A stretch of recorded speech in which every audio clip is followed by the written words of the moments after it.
வினிகரல் culture எப்படி பண்ணுறதுன்னு சொல்லிட்டு நிறைய பேர் வீடியோ போட சொல்லியிருந்தீங்க. ஸோ இது வந்து பார்த்தீங்கன்னா, நான் பீட்டா ஃப்ரைஸ்க்கு யூஸ் பண்ணியிருந்தேன்.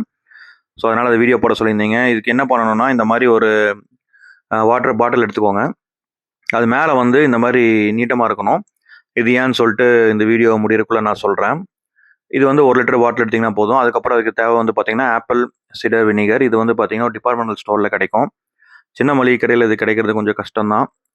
அண்ட் இது கொஞ்சம் காஸ்ட்லியும் கூட. அதுக்கப்புறம் வந்து பார்த்தீங்கன்னா, ஒரு ஆப்பிள் எடுத்துக்கோங்க. ஒரு ஆப்பிள் போதும். அதுக்கப்புறம் வினிகரல் ஸ்டார்ட்டர் வேணும். ஸ்டார்ட்டர் பேக் உங்ககிட்ட இல்லைன்னா, ஃபிஷ் ப்ரீட் பண்ணுவாங்க இல்லையா, அவங்ககிட்டலாம் இருக்கும். நான் வந்து விவசாயன் பார்வை அக்வாடெக்ஸ்னு ஒரு லிங்க் கொடுக்குறேன். அவங்ககிட்ட இருக்கும். இதை நீங்கள் வாங்கிக்கலாம். அதுக்கப்புறம் என்ன பண்ணணும்னா, நான் ஆக்சுவலாக செட் பண்ணுற வீடியோ எடுக்க முடியல தனியாக இருந்ததுனால. ஸோ இந்த வாட்டர் பாட்டிலில் வந்து பார்த்தீங்கன்னா, பாதி பாட்டிலுக்கு தண்ணி ஊற்றிக்கோங்க, ஆர்ஓ வாட்டர். அதுக்கப்புறம் மீதி பாதிக்கு ஆப்பிள் சிடர் வினிகர் ஊற்றிருங்க. அதுக்கப்புறம் ஆப்பிள் வந்து கட் பண்ணி தோல் சீவிட்டு இந்த மாதிரி பீசஸாக உள்ளே போட்டுக்கோங்க. போட்டுட்டு ஸ்டார்டர் பேக்லேருந்து கொஞ்சமாக எடுத்து ஊற்றுனீங்கன்னா போதும். இது வந்து ஒரு 5-6 டேஸ் டிஸ்டர்ப் பண்ணாமல் சன்லைட் படாத இடத்துல வெளிச்சம் இருந்தால் போதும். சன்லைட் டேரெக்டாக பட வேண்டியதில்லை. வெளிச்சம் இருந்தாலே போதும். ஓரமாக வச்சுட்டிங்கன்னா ஒரு 5 டேஸில் இங்கே பாருங்கள் எந்த அளவுக்கு அது டெவலப் ஆயிருக்குன்னு சொல்லிட்டு. ஸோ இந்த பாட்டில் ஃபுல்லாக வினிகர் ஈல் வந்து டெவலப் ஆயிரும். இது நீங்கள் நார்மல் கண்ணில் பார்க்குறது கஷ்டம். ஸோ கேமரா எடுத்து ஜூம் பண்ணி பார்க்கணும். இல்லைனா ஆப்போசிட் சைடு லைட் வச்சு அடித்து பார்த்தீங்கன்னா மட்டும்தான் இது தெரியும். பட் இங்கே பாருங்கள், அந்த பாட்டில் ஃபுல்லாக வினிகர் ஈல் தான். ஸோ இது வந்து நல்லா டெவலப் ஆயிரும். ஸோ இது வந்து நீங்கள் எப்போ ஃபீட் பண்ணணும்னா, பீட்டா ஃப்ரைஸ் வந்ததுலேருந்து 3rd டேலேருந்து ஃபீட் பண்ண ஆரம்பிக்கலாம். நீங்கள் ஆர்டிமியா கல்ச்சர் கொடுக்குற வரைக்கும்.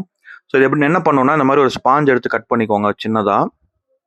கட் பண்ணிவிட்டு அதில் ஒரு கயிறு கட்டிட்டு, இப்போ நான் சொல்லலை இல்லையா, மேலே வந்து பாட்டில் நீட்டமாக இருக்கணும்னு சொல்லிட்டு. ஸோ அதுக்கு இதுதான் ரீசன்.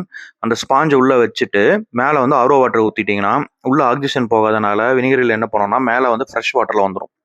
ஸோ நீங்கள் ஃப்ரைஸுக்கு வந்து வினிகரோட கொட்டக்கூடாது, ஃபீட் பண்ணக்கூடாது. நீங்கள் வெறும் வினிகர் ஈல் மட்டும் தான் எடுத்து ஃபீட் பண்ணணும். ஸோ இந்த மாதிரி மேலே ஆர்ஓ வாட்டர் ஊற்றி விட்டிங்கன்னா, அந்த ஸ்பாஞ்சுக்கு மேலே எப்படி வந்து நீந்ததுன்னு பாருங்கள் வினிகர். அந்த ஒயிட் கலரில் ஸ்விம் பண்ணிட்டு இருக்கிறது எல்லாமே வினிகர் ஈல் தான். ஸோ இதுக்கு மேலே நீங்கள் ஸ்ரிஞ்ச் யூஸ் பண்ணி அதை எடுத்து பீட்டா ஃப்ரைஸ்க்கு நீங்கள் தாராளமாக ஃபீட் பண்ணலாம். வினிகரோட டைரெக்டாக ஃபீட் பண்ணாதீங்க. இந்த மாதிரி ஃபீட் பண்ணலாம். ஓகே, ஸோ இது வந்து பார்த்தீங்கன்னா, நான் சொன்ன மாதிரி 3rd டேலேருந்து ஒரு 5th 6th டே வரைக்கும் வினிகரில் யூஸ் பண்ணலாம். அதுக்கப்புறம் நீங்கள் ஆர்டிமியா கல்ச்சர் தான் யூஸ் பண்ணணும். ஆர்டிமியா கல்ச்சர் எப்படி கல்ச்சர் பண்ணி ஃபீட் பண்ணணுங்கிறது நம்ம யூடியூப் சேனலில் ஆல்ரெடி இருக்குது. நீங்கள் போய் பாருங்கள்.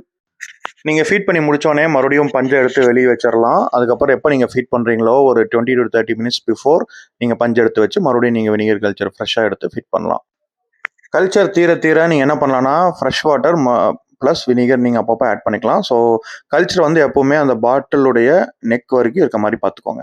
இது நீங்கள் ரெடிமேடாக வாங்கணும் அப்படின்னா, விவசாயன் பார்வை அக்வாட்டிக்ஸ் அப்படிங்கிற கடையில் வந்து இது சேல் பண்ணுறாங்க. அவங்களுடைய இன்ஸ்டா ஐடி வந்து நான் இங்கே டேக் பண்ணுறேன், வாங்கிக்கோங்க.